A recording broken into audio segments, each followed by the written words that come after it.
Hi friends, എല്ലാവരും cut off പ്ലസിന്റെ പുതിയ വീഡിയോയിലേക്ക് സ്വാഗതം. അപ്പോൾ എല്ലാവരും ഇനി വരാൻ പോകുന്ന സെക്രട്ടറി അസിസ്റ്റന്റ് 10th ലെവൽ എക്സാംസിന് വേണ്ടിയിട്ടുള്ള പ്രിപ്പറേഷനിലായിരിക്കും വിചാരിക്കുന്നു. സെക്രട്ടറി അസിസ്റ്റന്റ് സ്റ്റഡി പ്ലാൻ 22ാം ദിവസം വരെയുള്ള PDF നമ്മൾ ഓൾറെഡി ടെലിഗ്രാം ചാനൽ ഷെയർ ചെയ്തിട്ടുണ്ട്. അപ്പോൾ ആവശ്യമുള്ളവർ അതുപോലെ നോക്കുക. അതിൻ്റെ ആവശ്യമായിട്ടുള്ള നമുക്ക് പറ്റുന്ന പോലെ PDF മെറ്റീരിയൽസ് ഇവിടെ കൊടുക്കുന്നുണ്ട്. ബാക്കി UPSCയുടെ അതുപോലെ തന്നെ മറ്റ് SSC ലെവൽ എക്സാംസിൻ്റെ ഒക്കെ MCQs നമ്മൾ പോൾ രൂപത്തിൽ അവിടെ കൊടുക്കുന്നുണ്ട്. നിങ്ങൾക്ക് ടെലിഗ്രാമിൽ നോക്കിക്കഴിഞ്ഞാൽ അത് കാണാൻ പറ്റും.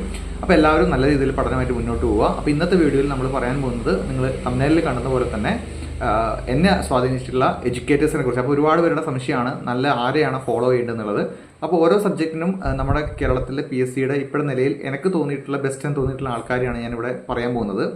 അപ്പോൾ പല ഇൻസ്റ്റിറ്റ്യൂഷനിലാണ് ഇവരിപ്പോൾ വർക്ക് ചെയ്യുന്നത്. അപ്പോൾ ഞാൻ പേഴ്സണലി ഞാൻ ഇവരുടെ ക്ലാസ്സുകളൊക്കെ പല പ്ലാറ്റ്ഫോമിലും കണ്ടപ്പോൾ ബെസ്റ്റ് ആണെന്ന് എനിക്ക് തോന്നിയിട്ടുള്ളതാണ്. അപ്പോൾ ഇതിലും നല്ല രീതിയിൽ ആ സബ്ജക്റ്റുകൾ കൈകാര്യം ചെയ്യുന്ന ക്ലാസ് എടുക്കുന്ന ടീച്ചേഴ്സ് പല ഇൻസ്റ്റിറ്റ്യൂഷൻസിൽ ഉണ്ടാവാം.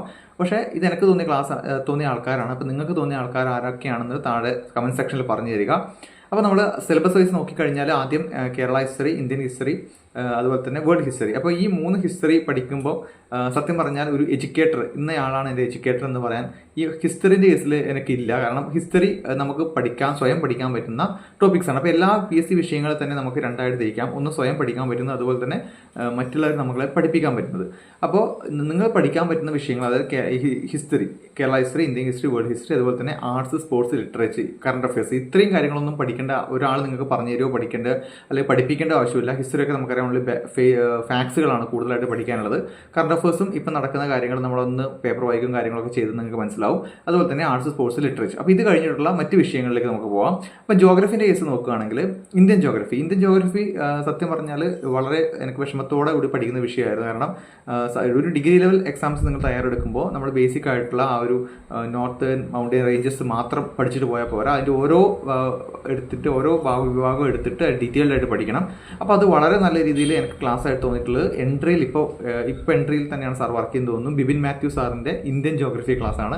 നിങ്ങൾ കണ്ടിട്ടില്ലെങ്കിൽ നിങ്ങളുടെ ഫ്രണ്ട്സിനും ആരെങ്കിലും ഒക്കെ എൻട്രീൻ്റെ എന്തെങ്കിലും ഒരു സബ്സ്ക്രിപ്ഷൻ ഉണ്ടെങ്കിൽ, അല്ലെങ്കിൽ യൂട്യൂബിൽ ഒരുപാട് ക്ലാസ്സുകൾ ബിബിൻ മാത്യു സാറിൻ്റെ എൻട്രീൻ്റെ ക്ലാസ്സുകൾ ഇന്ത്യൻ ജോഗ്രഫിന് കിട്ടും. വളരെ ഡീറ്റെയിൽഡ് ആയിട്ട് ക്വസ്റ്റ്യൻ പേപ്പറിൽ അടക്കം ഇത് എവിടെ നിന്ന് വരുന്നു എന്ന രീതിയിൽ സാറിൻ്റെ ക്ലാസ് സ്റ്റാർട്ട് ചെയ്യുന്നത് തന്നെ അങ്ങനെയാണ്. ആദ്യത്തെ 1 മണിക്കൂറുള്ളത് ഈ നമ്മളിപ്പം കഴിഞ്ഞിരിക്കുന്ന എക്സാംസ് ഒക്കെ ഏത് ടെക്സ്റ്റ് ബുക്ക് എന്ന് ചോദിച്ചു എന്ന രീതിയിലാണ് സാർ ക്ലാസ് സ്റ്റാർട്ട് ചെയ്യുന്നത്. ഇന്ത്യൻ ജോഗ്രഫിയിൽ വളരെ വ്യക്തമായിട്ട് ഫുൾ സിലബസ്, ശേഷം അന്ന് ഞാൻ കണ്ടപ്പോൾ ഒരു 36 40 ക്ലാസ്സുകൾ എന്ന് തോന്നുന്നു, ആ ഒരു റേഞ്ചിലാണ് ഇന്ത്യൻ ജോഗ്രഫി ഫുൾ ഉണ്ടായിരുന്നത്. പക്ഷേ അത് മൊത്തം നിങ്ങൾ കണ്ടു കഴിഞ്ഞാൽ നിങ്ങൾക്ക് മനസ്സിലാവും എന്താണ് ഇന്ത്യൻ ജോഗ്രഫി എന്ന്, നിങ്ങൾക്ക് പഠിക്കേണ്ടത് അല്ലെങ്കിൽ PSC എന്താണ് ചോദിച്ചുകൊണ്ടിരിക്കുന്ന കാര്യം വളരെ വ്യക്തമായിട്ട് മനസ്സിലാവും. ഇത്രയും നല്ല രീതിയിൽ ഇന്ത്യൻ ജോഗ്രഫി കൈകാര്യം ചെയ്യുന്ന ഒരാളെ ഞാൻ വേറെ കണ്ടിട്ടില്ല. അത് ഞാൻ ആദ്യത്തെ എനിക്ക് ബെസ്റ്റ് എഡ്യൂക്കേറ്ററായി തോന്നിയിട്ടുള്ളത് ബിബിൻ മാത്യു സാറാണ് ഇന്ത്യൻ ജോഗ്രഫിയിൽ. രണ്ടാമത് വേൾഡ് ജോഗ്രഫിയാണ്. വേൾഡ് ജോഗ്രഫിയിൽ തന്നെ ഈ മാമിൻ്റെ പേരും ഇതേപോലെ തന്നെ ജോഗ്രഫി എന്താണ് എന്ന് മനസ്സിലാക്കി തരുന്നതിൽ വളരെയധികം സഹായിച്ചിട്ടുള്ളതാണ്. റിനോ മാം എന്നാണ് പേര്, റിനോ മറിയം എന്നാണ് ഫുൾ നെയിം. മാഡം ഇപ്പോൾ പല പ്ലാറ്റ്ഫോമിലും വർക്ക് ചെയ്യുന്ന ഞാൻ കണ്ടിട്ടുണ്ട്. സെയിം സെക്രട്ടേഴ്സിൻ്റെ തന്നെ പല പ്ലാറ്റ്ഫോമിലും മാഡത്തിൻ്റെ പേരുകൾ ഞാൻ കാണുന്നുണ്ട്. അത് ഓഫ് കോഴ്സ് ഉണ്ടാവും. കാരണം വേൾഡ് ജോഗ്രഫി നല്ല രീതിയിൽ അത്രയും ഡീറ്റെയിൽഡ് ആയിട്ട് നിങ്ങൾക്ക് പറഞ്ഞുതരാൻ നമുക്കൊന്നും വേണം, നമ്മളിങ്ങനെ കേട്ടിരുന്നാൽ മതി, നിങ്ങൾക്ക് മനസ്സിലാവും. അത് വേറെ എഫേർട്ട് നിങ്ങളെ വന്ന് എടുക്കേണ്ട പോലെ ആവശ്യമില്ല. മാം അത്രയും എഫേർട്ട് എടുത്ത് നിങ്ങൾക്ക് നല്ല രീതിയിൽ പറഞ്ഞു തരും. വൺ ഓഫ് ദ ബെസ്റ്റ് എന്ന് പറയാൻ പറ്റുന്നതാണ് ഇവർ രണ്ടാളും. ജോഗ്രഫിയിൽ ഇന്ത്യൻ ജോഗ്രഫിയിൽ ബിബിൻ മാത്യു സാറും, അതുപോലെ വേൾഡ് ജോഗ്രഫിയിലാണെങ്കിൽ റിനോ മിസ്സും. ഇവർ 2 ക്ലാസ്സും നിങ്ങൾ എവിടെ നിന്നൊക്കെ ഫ്രീ ആയിട്ട് കാണാൻ പറ്റുമോ, സബ്സ്ക്രിപ്ഷൻ എടുത്താൽ ഓഫ് കോഴ്സ് നിങ്ങൾക്ക് കാണാം. അല്ലാണ്ട് ഫ്രീ ആയിട്ട് എവിടെ കാണാൻ പറ്റുമോ തീർച്ചയായിട്ടും കാണുക, യൂസ്ഫുൾ ആയിരിക്കും, ബെസ്റ്റാണ്. പിന്നെ ഇംഗ്ലീഷാണ് പറഞ്ഞത്. ഇംഗ്ലീഷ് മലയാളം മാത്സിൽ ഇംഗ്ലീഷ് നമ്മുടെ എൻട്രിയിൽ തന്നെ രഞ്ജിത്ത് സാറിൻ്റെ ക്ലാസ് ഞാൻ നന്നായിട്ട് കാണാറുണ്ട്. നല്ല രീതിയിൽ മനസ്സിലാകാൻ പറ്റുന്നതാണ് രഞ്ജിത്ത് ആർക്കേതാഴ് സാറിൻ്റെ ക്ലാസ്. അതുപോലെ തന്നെ അവിടെ ഒരു സുമി മിസ്സാണോ എന്ന് എനിക്കറിയില്ല, ഇപ്പം ഞാൻ എൻട്രിയിൽ കാണുന്നില്ല മാഡത്തിനെ. പക്ഷേ ഞാനവിടെ പണ്ട് ചെയ്തു വെച്ച ക്ലാസ്സുകൾ കണ്ടിട്ടുണ്ടായിരുന്നു. സുമി മിസ് ആണെന്ന് തോന്നുന്നു. അപ്പോൾ ഇവർ രണ്ടാളുടെയും ക്ലാസ് വളരെ നന്നായിട്ട് എനിക്ക് മനസ്സിലാവാറുണ്ട്. അപ്പോൾ ഈ സാറിൻ്റെ ക്ലാസ് കണ്ട് എന്തെങ്കിലും കൺഫ്യൂഷൻസ് ഉള്ളത് ഞാൻ സുമി മിസ്സിൻ്റെ ക്ലാസ് കാണും, അതോടുകൂടി അത് തീരാറുണ്ട്. അപ്പോൾ ആ ഒരു നല്ല രീതിയിൽ എനിക്ക് തോന്നിയിട്ടുള്ള ക്ലാസ്സുകളാണ്. അതുപോലെ തന്നെ ജാഫർ സാറിൻ്റെ ഇംഗ്ലീഷ് ക്ലാസ്സുകൾ, പഴയ ക്ലാസ്സുകളാണ് കൂടുതലുള്ളത്. അതും ഇംഗ്ലീഷ് നല്ല രീതിയിൽ ഉപയോഗിക്കാൻ പറ്റാറുണ്ട്. മറ്റ് ചാനലുകളൊക്കെ ഇംഗ്ലീഷിൻ്റെ ഒക്കെ നല്ല രീതിയിൽ ഉണ്ടാവുമായിരിക്കും. പക്ഷേ എനിക്ക് ബേസിക്കായിട്ട് ഇവരൊക്കെയാണ് മുമ്പേ പരിചയമുള്ളതും, അല്ലെങ്കിൽ പരിചയം എന്ന് വെച്ചാൽ ഞാൻ പഠിച്ചിട്ടുള്ളത്, അല്ലാണ്ട് പേഴ്സണലി ബന്ധം അറിയില്ല. ഞാൻ ഉപയോഗിച്ചിട്ടുള്ളത് ഇവരുടെ ക്ലാസ്സുകളാണ്. ഈ ജാഫർ സാറിൻ്റെ ക്ലാസ്സുകൾ കണ്ടിട്ടുണ്ട് LDC ഒക്കെ പഠിക്കുന്ന സമയത്ത്. അതുപോലെ തന്നെ രഞ്ജിത്ത് സാറിൻ്റെ ക്ലാസ് കണ്ടിട്ടുണ്ട്, സുമി മിസ്സിൻ്റെ ക്ലാസ് ഇംഗ്ലീഷിനൊക്കെ കണ്ടിട്ടുണ്ട്. അപ്പോൾ എഫക്റ്റീവാണ്, യൂസ് ചെയ്യുക. പിന്നെ നമ്മുടെ മലയാളത്തിലേക്ക് വന്നു കഴിഞ്ഞാൽ മലയാളത്തിൽ ഒരു ചാനൽ വളരെ വ്യക്തമായിട്ട് പറയേണ്ടതുണ്ട്. നമ്മുടെ ഫ്രണ്ട്ലി PSC എന്ന് പറയുന്ന മിസ്സിൻ്റെ ചാനലാണ്. ഓൾറെഡി SCRT കണ്ടൻസ് നമുക്ക് 1 മുതൽ 5ാം ക്ലാസ് മുതൽ 10ാം ക്ലാസ് വരെയുള്ള വൊക്കാബുലറിയും അതുപോലെ തന്നെ സാഹിത്യവും സെപ്പറേറ്റ് ആയിട്ട് മിസ് പ്ലേലിസ്റ്റ് ചെയ്ത് വെച്ചിട്ടുണ്ട്. ഫ്രണ്ട്ലി PSC എന്നാണ് മലയാളത്തിനുള്ള ഇത്. പിന്നെ എൻട്രി തന്നെയുള്ള ശ്രീനിധി സാറിൻ്റെ ക്ലാസ് വളരെ എഫക്റ്റീവായിട്ട് തോന്നാറുണ്ട് മലയാളത്തിലൊക്കെ.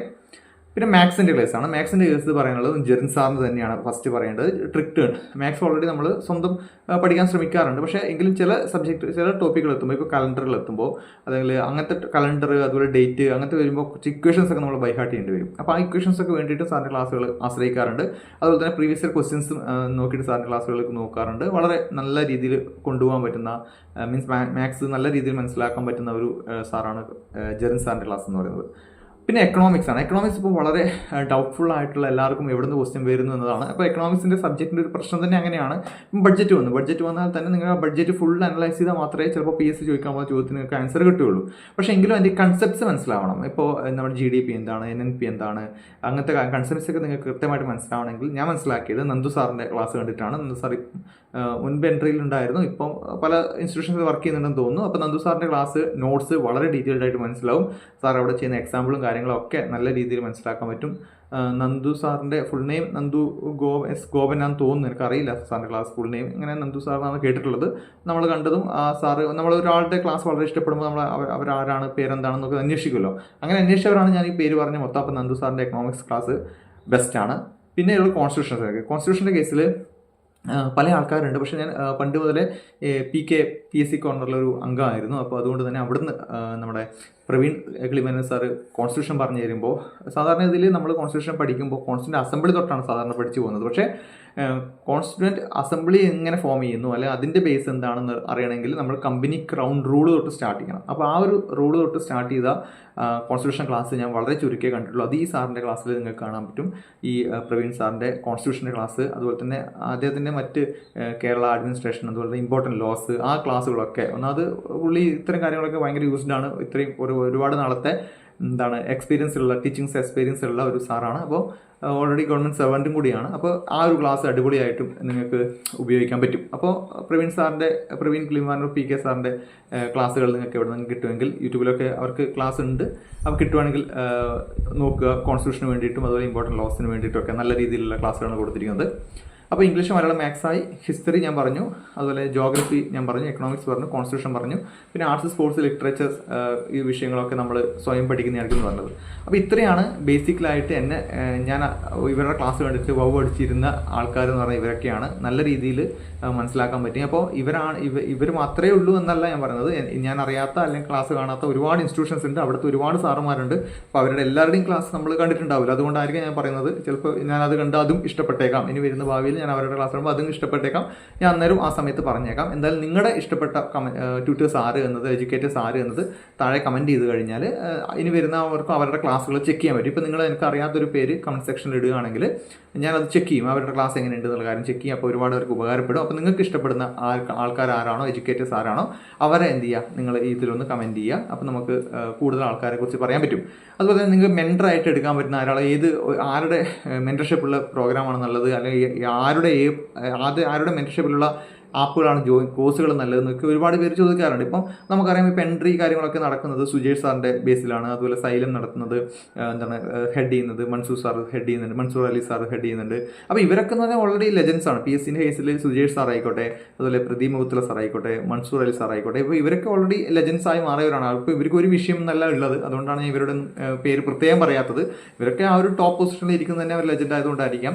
അപ്പോൾ ലെജൻഡ് അതുകൊണ്ടാണ് ഇരിക്കുന്നത്. അപ്പോൾ ഇവരുടെയൊക്കെ നിങ്ങൾക്ക് നോക്കിയിട്ട് ഓരോ ആൾക്കാരെ നിങ്ങൾ പെർഫെക്റ്റ് ആയിട്ട് നിങ്ങൾക്ക് തോന്നുന്ന ഇവരുടെയൊക്കെ ക്ലാസ്സുകൾ ഓൾറെഡി യൂട്യൂബിലൊക്കെ അവൈലബിൾ ആണ്, പഴയ ക്ലാസ്സുകളാണെങ്കിൽ കൂടി. അപ്പോൾ അതൊക്കെ നോക്കിയിട്ട് നിങ്ങൾക്ക് സൗകര്യമായുള്ള ഒരാളെ മെൻറ്ററായിട്ട് എടുക്കുക. അപ്പോൾ മെൻറ്റർഷിപ്പ് വേണം, അല്ലെങ്കിൽ ഒരാളെ തീർച്ചയായിട്ടും നിങ്ങൾ മെൻറ്ററായിട്ട് എടുക്കണം എന്നല്ല ഞാൻ പറഞ്ഞത്. അങ്ങനെ ഒരു സപ്പോർട്ട് നിങ്ങൾക്ക് വേണം ആഗ്രഹിക്കുന്നുണ്ടെങ്കിൽ ആ ഒരു പെട്ടെന്ന്, അതായത് ഒരു PSC ഒരു കാര്യം പെട്ടെന്ന് ഒരു അപ്ഡേറ്റ് വരുത്തി കഴിഞ്ഞാൽ ചിലപ്പോൾ നോർമലായിട്ട് നിങ്ങൾ ഒറ്റയ്ക്ക് ഇരുന്ന് പഠിക്കുന്ന ആളാണെങ്കിൽ അത് മനസ്സിലാക്കാൻ കുറച്ച് സമയം എടുക്കും. പക്ഷേ ഇവരെ പോലെ ഒരാൾ കൂടി ഉണ്ടെങ്കിൽ അത് പെട്ടെന്ന് അടുത്ത വീഡിയോയിൽ തന്നെ നിങ്ങൾക്ക് മനസ്സിലാക്കി തരികയും കാര്യങ്ങൾ നിങ്ങളോട് ഡയറക്റ്റ് ലൈവിലൊക്കെ വന്ന് സംസാരിക്കുകയും ചെയ്യും. അപ്പോൾ അതിനോടാണ് മെൻറ്റർ ആവശ്യമുള്ളവർ അങ്ങനെ മെൻറ്റർഷിപ്പ് എടുക്കുക എന്നുള്ള രീതിയിൽ പറയുന്നത്. അതേ സമയം തന്നെ പറയാനുള്ളത്, പറയുന്നത് ചില മെൻറ്റേഴ്സിനെ നമ്മൾ ശ്രദ്ധിച്ചെടുക്കുകയും വേണം. ഇപ്പോൾ അവരുടെ പേര് ഞാൻ പറയുന്നില്ല, നിങ്ങൾക്ക് അറിയാം, നമ്മൾ ഒരുപാട് പ്രാവശ്യം PSC യൂട്യൂബിലടക്കം ചർച്ച ചെയ്തിട്ടുള്ളതാണ് ഇത്തരം അക്കാദമീസിൻ്റെയും അതുപോലെ ഇത്തരം മെൻറ്റേഴ്സിൻ്റെയൊക്കെ പേരുകൾ. അവരെയും സൂക്ഷിച്ചെടുക്കുക. എന്തായാലും അതൊക്കെ വേറെ വിഷയമാണ്. പക്ഷേ നമ്മൾക്ക് പ്രധാനപ്പെട്ട എഡ്യൂക്കേറ്റേഴ്സ് എന്ന് പറയുന്നത്, അല്ല എനിക്ക് പേഴ്സണലി ഇഷ്ടപ്പെട്ട എഡ്യൂക്കേറ്റേഴ്സ് എന്ന് പറയുന്നത് ഇവരാണ്. ഒന്ന് ഇന്ത്യൻ ജോഗ്രഫി ഞാൻ പറഞ്ഞു Bipin Mathew sir, world geography Rino ma'am, economics Nandu sir, നമ്മുടെ കോൺസ്റ്റിറ്റ്യൂഷൻ ആണെങ്കിൽ ലോസും കേരള അഡ്മിനിസ്ട്രേഷൻ ഒക്കെ ആണെങ്കിൽ PK സാറ്, അതുപോലെ തന്നെ നമ്മുടെ മലയാളം ആണെങ്കിൽ നമ്മുടെ ശ്രീനിധി സാറുണ്ട്, ഫ്രണ്ട്ലി PSC ഉണ്ട്, ഇംഗ്ലീഷ് ആണെങ്കിൽ രഞ്ജിത്ത് സാറുണ്ട്, സുമി മിസ് ഉണ്ട്, മാത്സ് ആണെങ്കിൽ നമ്മുടെ